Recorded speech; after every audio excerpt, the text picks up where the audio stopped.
In the book The 48 Laws of Power by Robert Greene, Law 1 is never outshine the master. Let's break this down so that it's easy to understand, even for kids. What does never outshine the master mean? Imagine you're in school and there's a teacher who is really good at what they do. They know a lot and everyone looks up to them. Now, let's say you're a student and you also do really well in class. You know the answers to all the questions, you do the best work, and you get a lot of praise from others. But here's the thing.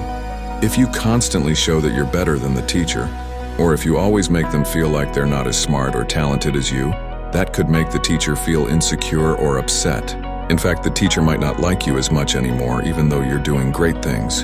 In the 48 Laws of Power, Robert Greene is saying that if you want to succeed and build strong relationships, it's important not to make the people in charge feel bad about themselves, especially if they have more experience, power, or knowledge than you do.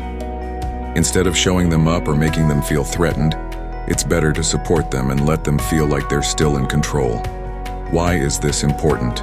This idea is not about saying you should hide your talents or pretend you're not good at something. It's more about respecting others' positions and being careful about how you show your strengths. People in power, like teachers, bosses, or leaders, have their own responsibilities and reputations to maintain.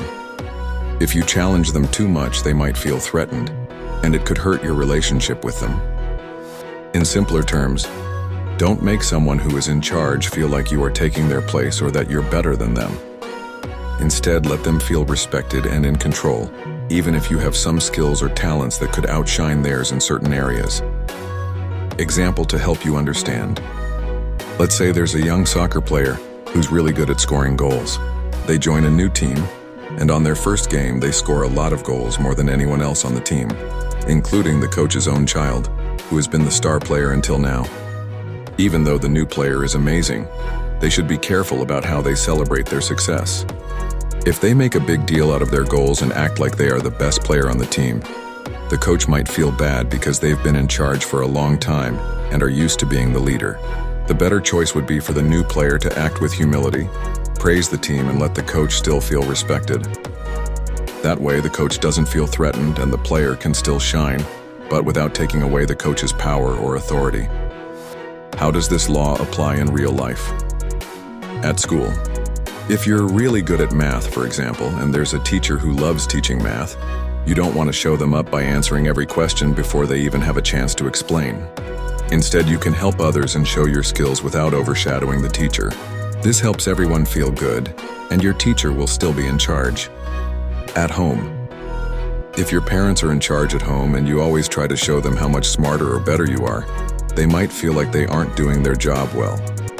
But if you show respect and maybe even ask for their advice when you need it, they will feel appreciated and continue to support you. At work, for grown-ups. Imagine you just started a new job and there's someone in charge, like a manager or boss. If you constantly show off your knowledge and skills, your boss might feel like you're trying to take their position. However, if you respect their authority and help out without trying to steal the spotlight, you will earn their trust and could even get promoted one day. Conclusion: never outshine the master is all about understanding that in any situation, there's often someone in charge or with more experience. If you respect their position and don't make them feel threatened, you can build strong relationships that help you grow too. By being humble and supporting others, you create an environment where everyone can succeed. Remember, just because you have a lot of talent doesn't mean you have to show it off all the time. Sometimes it's better to let others feel like they are still in control while you shine in ways that help everyone.